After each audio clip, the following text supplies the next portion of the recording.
Nunca fui de acreditar nessas coisas de lobisomem, sabe? Sempre achei que era lenda ou conversa para assustar criança. Mas naquela noite em Sapucaia, no bairro da Siderúrgica, algo aconteceu que mudou minha forma de ver o mundo. Era por volta de 1h da madrugada. Eu e meu marido estávamos voltando para casa.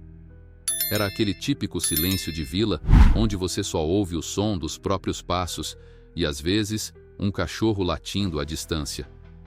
A rua estava vazia, só a luz amarelada dos postes iluminava nosso caminho. Eu já estava com aquela sensação estranha no peito, como se algo não estivesse certo. E foi aí que ouvimos um uivo. Não era um uivo normal como o de um cachorro ou um lobo que a gente vê em filme. Era profundo, grave e parecia vir de um lugar tão distante, mas ao mesmo tempo próximo demais. Meu corpo congelou. Eu comecei a apressar o passo e mandava meu marido abrir logo o portão de casa. Mas para minha raiva, ele resolveu bancar o corajoso, dizendo que era besteira minha, que devia ser só um cachorro grande. Eu queria gritar com ele, mas o medo parecia me sufocar. Enquanto isso, o uivo ecoava pela rua. Era diferente. Tinha algo nele que dava a sensação de entrar na alma da gente, como se fosse uma ameaça que você não consegue ver, mas sabe que está lá. Eu ficava olhando para todos os lados, esperando que algo surgisse das sombras. Cada segundo parecia uma eternidade. Ele finalmente abriu o portão e eu entrei quase correndo, o coração disparado. Mas ele ficou parado lá fora, olhando para a rua, como se estivesse desafiando aquilo. Foi uma das noites mais longas da minha vida. Depois de alguns segundos que pareciam horas, meu marido finalmente entrou trancando o portão. Eu fiquei espiando pela janela da sala, tentando enxergar algo na escuridão lá fora. Tudo parecia quieto demais, mas o som daquele uivo não saía da minha cabeça. Era como se ele estivesse ainda reverberando dentro de mim, me deixando arrepiada dos pés à cabeça. Não demorou muito até os cachorros do bairro começarem a latir, um atrás do outro, como se algo estivesse se aproximando. Não eram latidos normais. Eram agressivos, desesperados, como se eles também estivessem sentindo medo.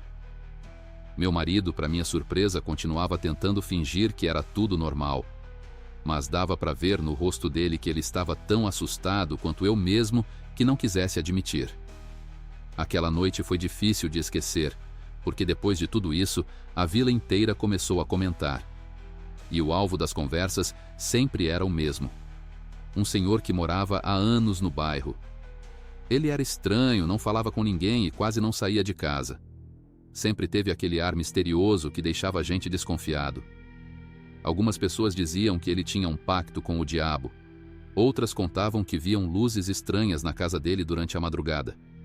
Eu nunca levei esses boatos muito a sério, mas depois daquela noite tudo começou a fazer sentido na minha cabeça. Não tinha como aquele uivo ser normal. Era algo de outro mundo, algo que só alguém com um tipo de ligação sombria poderia trazer para perto de onde a gente vivia. Nos dias que se seguiram, a sensação de medo não me deixava em paz. Era como se algo tivesse ficado preso no ar, uma energia pesada, difícil de ignorar.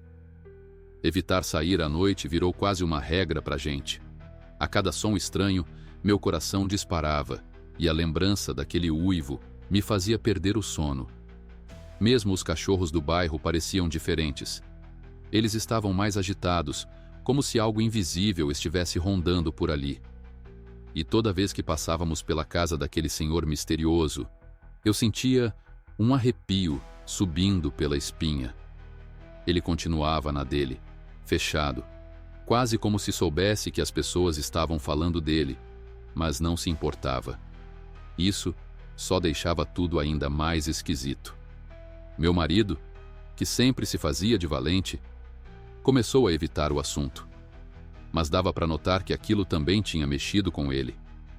Uma noite, enquanto a gente estava jantando, ele soltou uma coisa que até hoje me dá calafrios.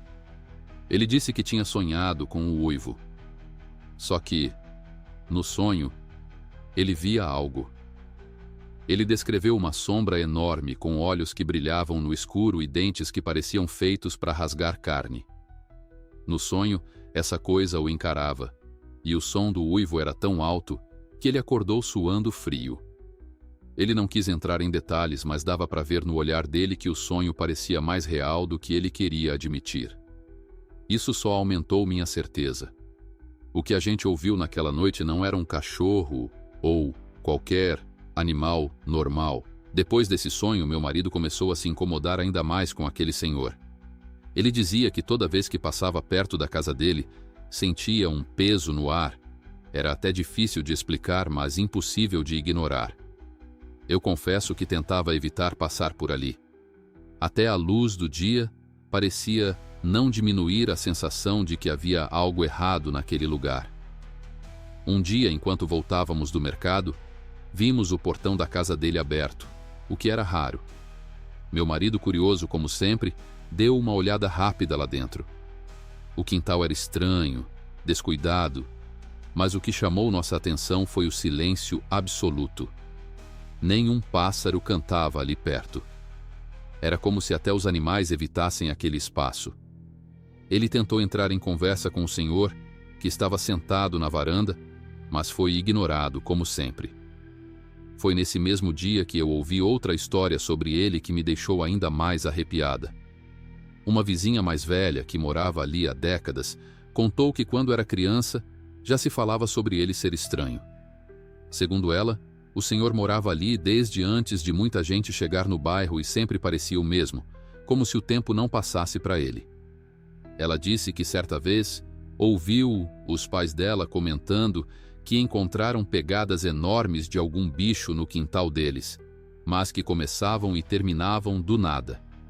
As marcas eram maiores que as de qualquer cachorro e pareciam de algo que andava em duas patas.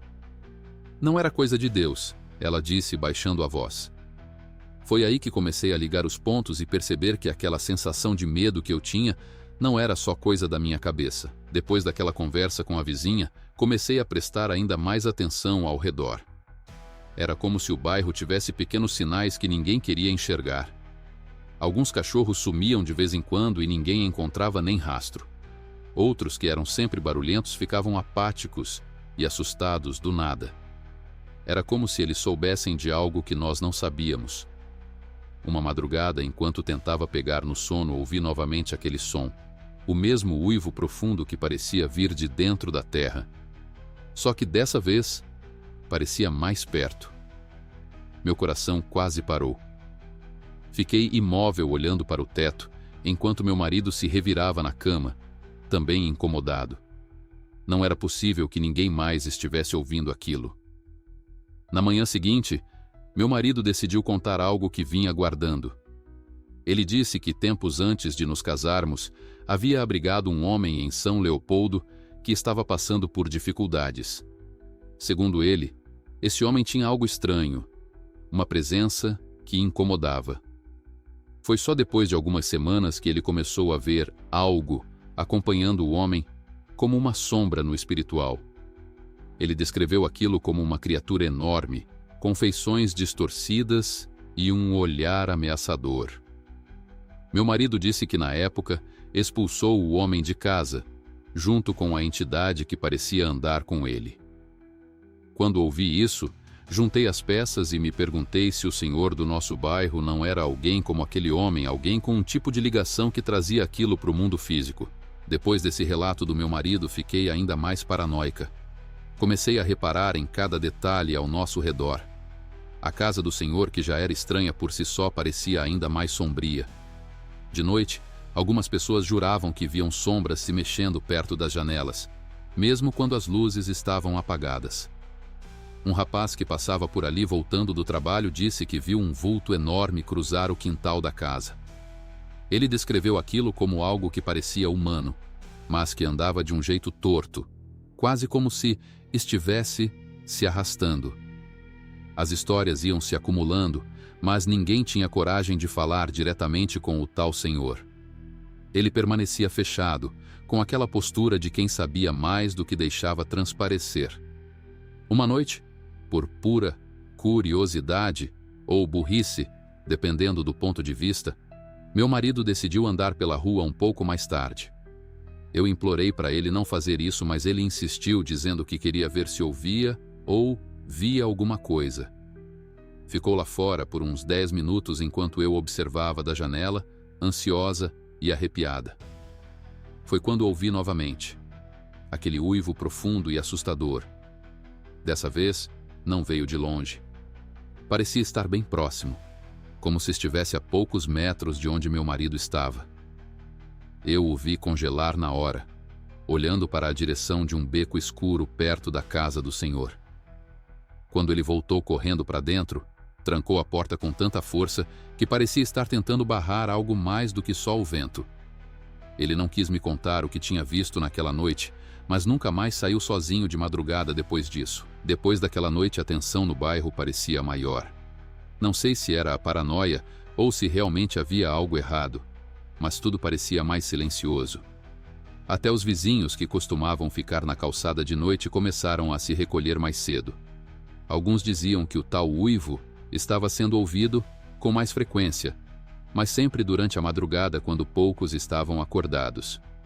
Eu confesso que passei a dormir com uma faca ao lado da cama, como se isso fosse me proteger de alguma coisa.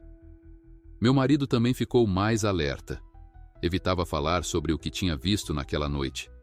Só dizia que era melhor a gente não passar perto da casa do Senhor. Algumas semanas depois, um acontecimento mexeu com todo o bairro. A casa do Senhor foi encontrada com o portão escancarado numa manhã, e ninguém o viu sair ou voltar. Os vizinhos mais curiosos espiaram o quintal e disseram que havia marcas no chão como se algo pesado tivesse sido arrastado. O Senhor nunca mais foi visto, e algumas pessoas começaram a dizer que ele tinha ido embora de repente. Outros, no entanto, achavam que ele tinha se transformado de vez que algo nele deixou de ser humano. A única coisa que sei é que depois disso, o uivo parou. Aquele som que parecia assombrar nossas noites desapareceu tão repentinamente quanto havia começado. E até hoje, quando lembro dessa história, sinto um frio na espinha. Nunca vi o lobisomem, mas naquela noite em Sapucaia, eu tenho certeza que estive mais perto do que jamais queria estar.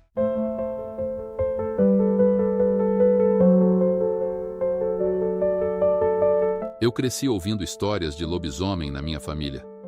Não eram histórias contadas para assustar crianças ou para criar mitos, mas relatos de experiências vividas por quem viu com os próprios olhos. Minha mãe sempre dizia que essas coisas eram reais, e eu acreditava nela, porque nunca foi o tipo de pessoa que exagera ou inventa. Um dos relatos mais marcantes dela aconteceu quando ela era jovem, lá em Sapucaia do Sul, no Rio Grande do Sul.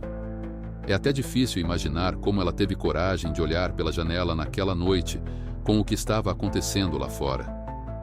Era madrugada e tudo estava tranquilo até que os cachorros começaram a latir, desesperados, como se algo muito errado estivesse acontecendo.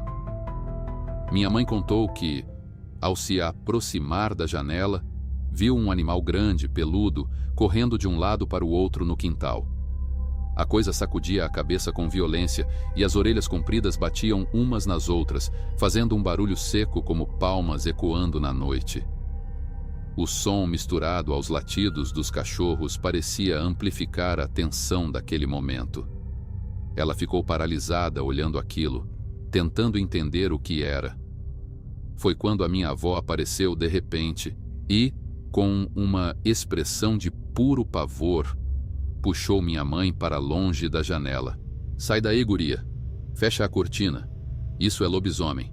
Essas foram as palavras de minha avó com uma voz trêmula que não deixava dúvidas sobre o que ela acreditava estar vendo. Minha mãe contou que mesmo depois de puxada para longe da janela, o barulho lá fora continuava.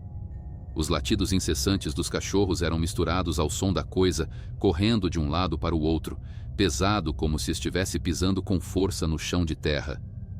Ela não conseguiu resistir e abriu uma fresta da cortina tentando espiar de novo. Foi aí que ela viu com mais clareza. Aquele bicho era muito maior do que qualquer cachorro ou lobo que ela já tivesse visto. Os pelos pareciam desgrenhados, como se estivesse molhado ou sujo, e a cabeça sacudia de um jeito que dava a impressão de que estava tentando espantar algo invisível. A cena era tão surreal que, por um momento, ela não sabia se deveria acreditar nos próprios olhos. Minha avó, no entanto, não tinha dúvidas. Ela fechou a cortina com força e começou a rezar em voz alta, segurando um terço que parecia estar sempre por perto, como se soubesse que uma hora dessas fosse precisar.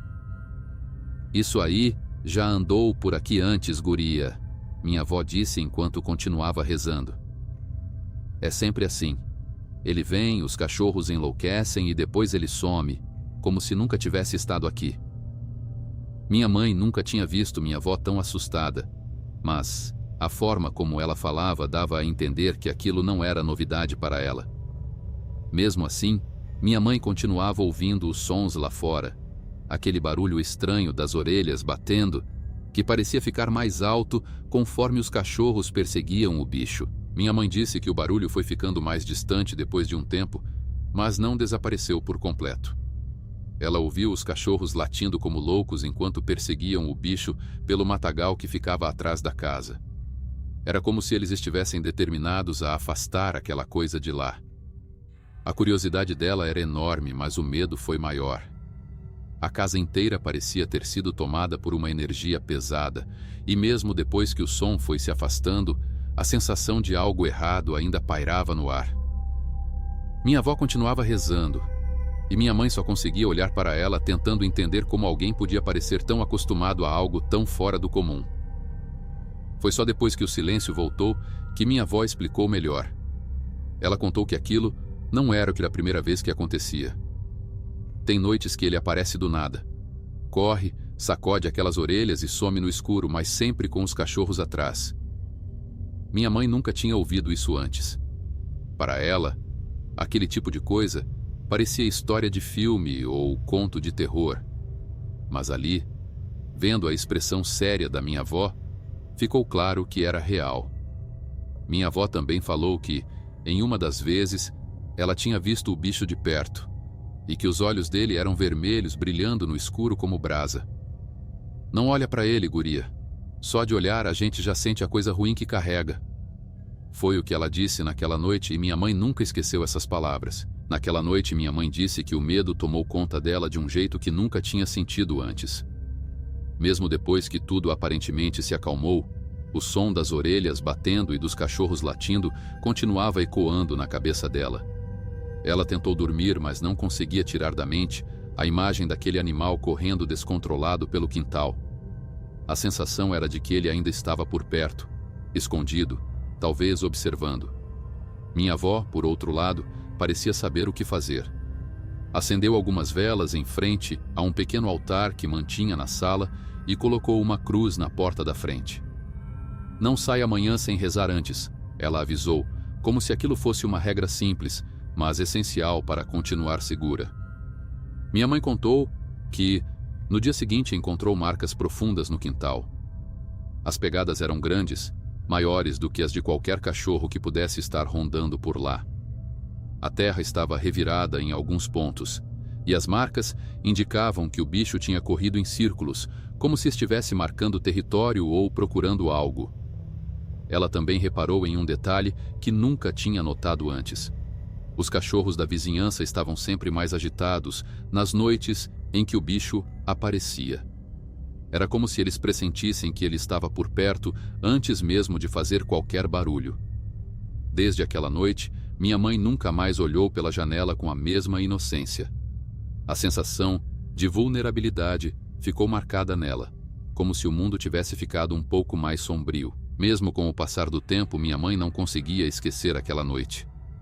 Sapucaia do Sul era uma cidade tranquila onde essas coisas não deveriam acontecer. Mas ali estava ela, com marcas no quintal e o relato assustador da minha avó.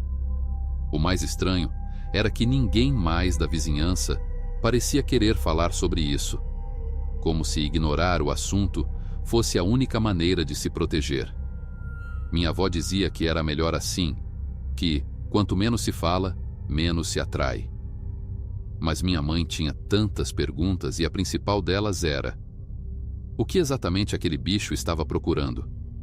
Ele só corria de um lado para o outro, parecia inquieto, como se estivesse preso entre dois mundos.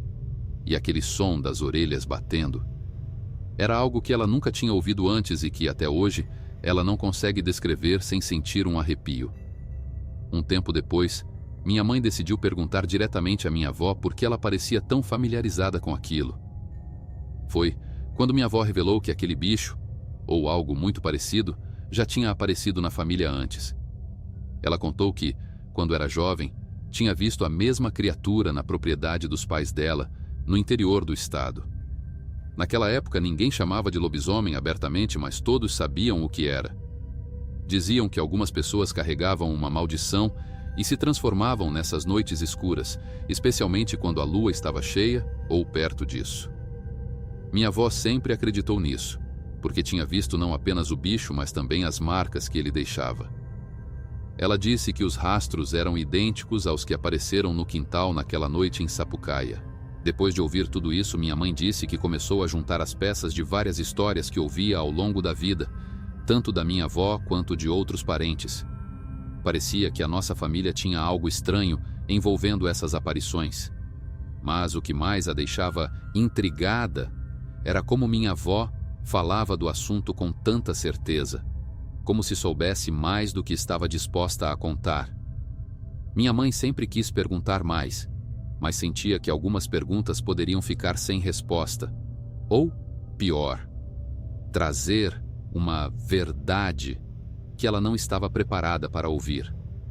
O que ficou marcado na memória dela, além do som das orelhas do bicho, foi a forma como minha avó olhava para fora da casa, como se estivesse sempre à espera de algo. Ela disse que minha avó tinha medo, mas não era um medo de quem está em pânico. Era um medo de quem sabe que aquilo faz parte da realidade. O tempo passou e minha mãe nunca mais viu algo parecido. Mas de vez em quando, ela conta essa história e diz que ainda sente aquele arrepio ao lembrar do barulho das orelhas batendo. Era um som que parecia mais do que físico, como se carregasse uma energia pesada, algo que mexia com os nervos. Minha avó, por outro lado, sempre evitava falar muito sobre o assunto.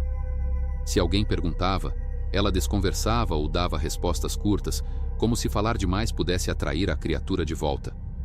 Até hoje minha mãe não tem explicação para o que viu naquela noite, mas ela acredita plenamente que era um lobisomem. E por mais cética que eu tentasse ser, depois de ouvir o relato dela tantas vezes e ver como ela fala disso com seriedade, é impossível não acreditar também. Minha mãe ainda lembra da última coisa que minha avó disse sobre aquela noite, muitos anos depois, quando a gente conversava sobre essas histórias da família. Não tem como fugir de algo assim. Se ele quer aparecer, ele aparece. O importante é não provocar e não dar chance para ele entrar na tua vida. Essas palavras ficaram gravadas na minha cabeça, porque mostravam que, para minha avó, aquilo não era só uma história ou um acontecimento isolado. Era como se fosse uma parte de algo maior, algo que talvez a gente nunca vai entender completamente. Até hoje, minha mãe evita olhar pela janela de noite quando está em casa sozinha. Eu sei o que vi, e não quero ver de novo. Ela sempre diz, com um olhar que mistura medo e respeito pelo desconhecido.